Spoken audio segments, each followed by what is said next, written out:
Joe here. So I'm taking a look at Guitar Pro today, only because, well, one, I enjoy using Guitar Pro so much. Use it a lot. In fact, pretty much use it as a foundation stone for just about everything I do on the channel.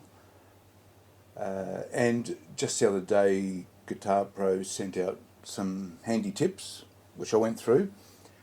One of which I took great interest in and was using, or trying to use, and found it wasn't very well explained. So I thought, oh gee, this might be a good subject for a video. So here we are. I've got my Guitar Pro open. I've got my sort of screen recording software on. Firstly, let's just have a look at, the tip was about templates, and I needed to save or create a template, because every time I went into Guitar Pro I'd do the exact same thing. So the idea of having a template is that you don't do those things every time you start a new document. You're sort of ready to go straight away. So it took me a long time to get around it. So templates are very useful if you're just doing the exact same thing every time, which basically I do. So let me open up, say, the last thing I did on Guitar Pro was Reason to Believe. That was my that was my last YouTube clip. So there it is there. So normally, if you go to Stylesheets,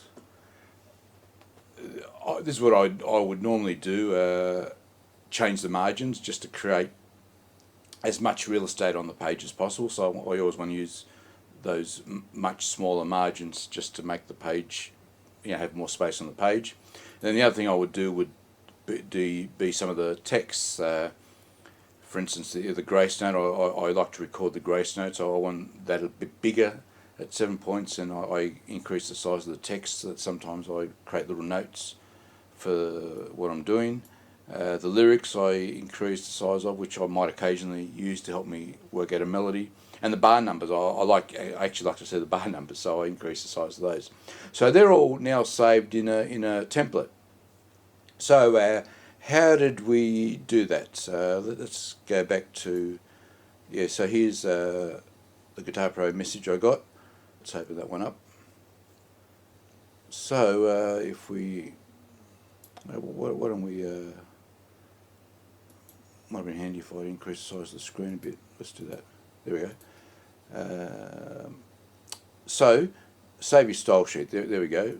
Oh yeah, I called it a template. A style sheet, that's basically what it is. So you can see that that's the same box I had open previously. Now, so here we go. To save your style sheet, so let's say you've started something in Guitar Pro and you've got all those little bits and pieces I showed you worked out. To save your style sheet, open up the options menu. So if we go back to Guitar Pro, I was looking for the options menu. Of course, it's not there, and then had to sort of reread to understand that the options menu is actually inside this box. So here we are. There's the options menu, and there's your save style, and that's basically how you do that.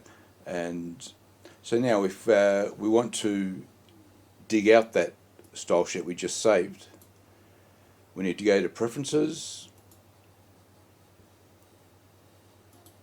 which is under File, Preferences,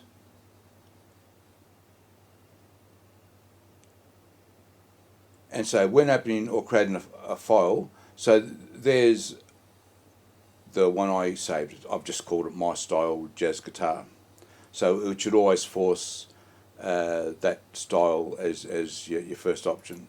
So if I go to a new file, so I've opened up a new project on Guitar Pro, and so you'll see it's saved all the options I had with the margins and with the text 7.7. That's so that's how you save a style sheet in Guitar Pro 7.6. Okay, thanks for listening. Bye bye.